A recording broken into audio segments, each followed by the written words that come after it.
Each day at Moyne College, You strive for greatness. but always through the eyes The of goodness. I've heard of maker zones before. This is one of the best maker zones. When you come into the Moyne Maker Zone, you see all this stuff.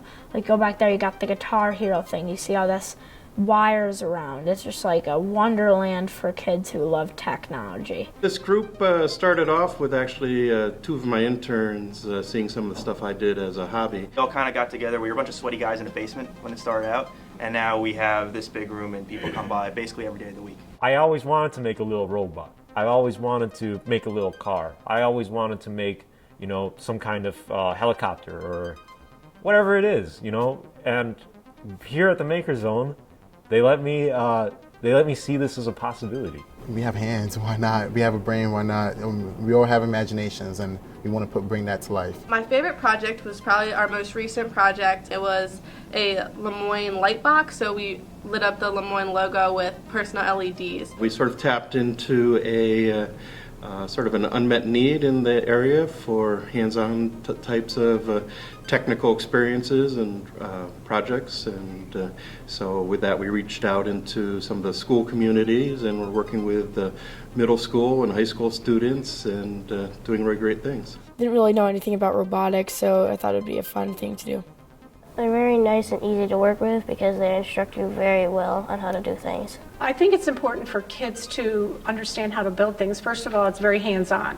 It also has a very high rate of failure. So kids learn to fail, and they learn to accept failure, and they learn from their mistakes and not keep making the same mistake over and over again. Matthew, he is just an awesome, talkative kid, very intelligent. I just really like building. It's just using your imagination. It's really fun.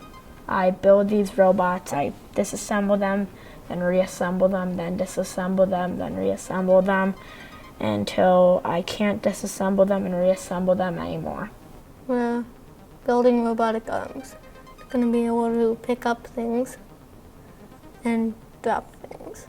Everything that an arm should do, pretty much. I wanted to build a robot that looked pretty cool, and I could use it to help me do stuff, like get myself lemonade. well, I'm basically youngest in everything, and so I have to be a little bit more grown up, get along with the older kids. It gives girls a chance to be leaders also of something that in the past they were never leaders of, which is science and engineering. And I've had a lot of girls go on to some very high-powered schools and become engineers. I can definitely say that Summer is one of our most adept students, if you will.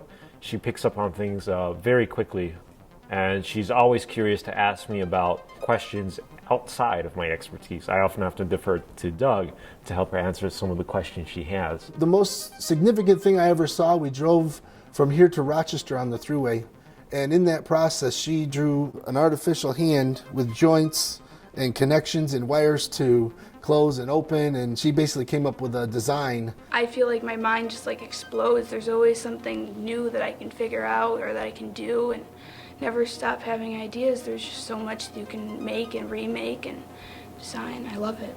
I got involved with the Makers the first 2 weeks of my freshman year, and it was the best decision I ever made. We are going to be 3D printing prosthetics and different attachments for veterans in need, and it's a really exciting project because I'm going to be able to help lots of people. Summer's expressed to us the interest in building prosthetics as well. Kirsten came down and introduced her to Summer, and so now they've agreed to kind of work together. Well, me, myself, I love rock climbing. I love to row, I swim, I do a lot of outdoor activities, and I know that if I had all those things taken away from me due to a loss of a limb or something that would happen to me, I would want to be able to have something that would get me back into those activities.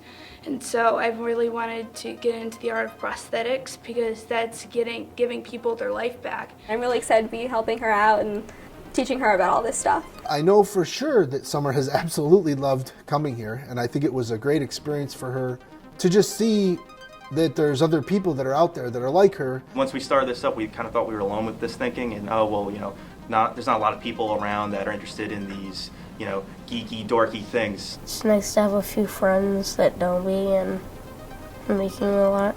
It's fun and it's competitive. It's like you want to know more than they know. I didn't have this opportunity when I was in Cuba, and it's great just building and being with these people here. You can actually see how they've grown, and you can see what they're gifted in, because it just starts to blossom. It's really neat for me because I get to watch all this happening, and that gets me going, and it's just a really positive experience all around. I just want these kids to keep exploring, and it really reminds me myself that I shouldn't stop doing that, even as a grown-up. At Moyne College, we're reinventing the world by making the next generation of inventors.